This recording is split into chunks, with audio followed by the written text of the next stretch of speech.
Felix here. US earnings revisions are coming in worse than 2008, the recession, if you remember, where we lost 53% of the NASDAQ.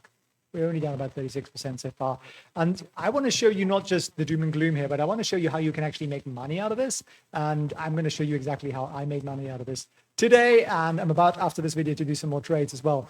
So I'll give you a little bit of a glimpse on that. Of course, none of the following is financial advice. That's why Winston just came in to remind me to tell you that it isn't, don't do something you don't understand. It's always a bad idea. Copy trading and all of that is all fundamentally a bad idea. You want to learn the skill. You don't just want to like follow some strange chap on YouTube, right? So 2023 is our earnings revision so far here. So that's 2023. 2008 is the red line. On average, we get these kind of downgrades here. So we are really like scraping the bottom standard deviation, which is significant because it becomes like statistically significant. So it's worse. And let me just show you. This is what 2008 looked like. This was the NASDAQ, and we dropped a whopping minus 53% on the NASDAQ. So far, 2021 to 2023, feels like we've dropped a lot, haven't it? Doesn't it? But we are only down 36%, which is sort of like average. It isn't really all that bad. The question is it going to get worse? Well, let's glance at some actual earnings numbers here. And how do you do that? What do you look for? Well, the first thing always is, what's the actual number compared to consensus? So Goldman's, for example, $3.32 earnings per share, as in profit per share. We were expecting $5.56. That's like, ouch, right? That hurts. Revenue, similarly, they missed revenue. So that's one kind of what you want to look at here. This side color codes it very nicely, so you can see, you know, Morgan Stanley doing a good job, United Airlines doing a pretty decent job. And what about today's numbers? And what have we done with these? Have we traded these? Yes, we have. Charles Schwab missing. JB Hunt missing. That's a logistics company. Kind of interesting to look at the more real world businesses, you know, not the kinds who make up money and you know, do strange transactions no one understands, but the kinds who actually truck stuff from A to B.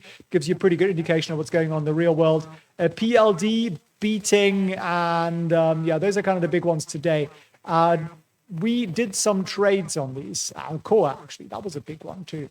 Why didn't we trade that? That was funny. That wasn't on my list. Should have done that. Should have always referred to lists. So here are two trades that I've still got open and I'm about to close. I've closed another one already. And this one, Charles Schwab, 92% of max profit, UAL at 89% of max profit. So they're pretty well cooked, right? Think about that. I opened these last night, an hour before the market closed, and 2 hours into market opening today, I'm sitting on these profits. So that's pretty good, right? How do we do that? Did I pick the direction correctly? Do I have some insider at Charles Schwab? Nope, Charlie didn't whisper anything to me. And quite frankly, don't really care which way it goes. What I do, and we have a little spreadsheet for that, which I share with our coaching community. We did that like 2 weeks ago.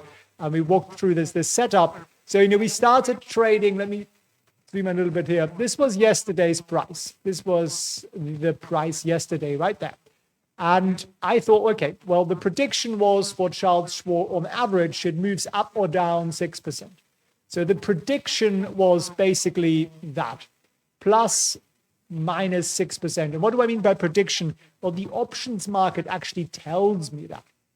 And you can look at probabilities, so you know within a 70% probability, it basically moves plus or minus 6%. So what did I do? Well, I made it about 10% because I'm a conservative guy. So I made the zone bigger, and I made it plus minus 10%. As long as it moves within that, I still make money. How the heck does that work? Why do I not care whether the stock goes up or down? There is one thing I care about, and it is not the options price. And this is really why I keep boring on about options, because the share price doesn't really match up. This thing down here is volatility, IV in short. This green line is what you look at. That's the stock price.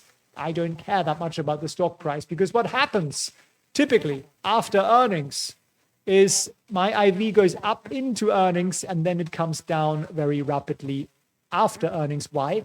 IV, you can think of it as fear, as the not knowingness, you know, the uncertainty of what is going to happen after earnings. Are the numbers going to be good or bad? Once that's in, we now know more than at any other point during the year about Charles Schwab. They've just given us their numbers and they've just given us their guidance. We heard from the CEO himself, 30 minutes ago. So that means volatility comes down and I make money out of the volatility drop. That's the whole trade.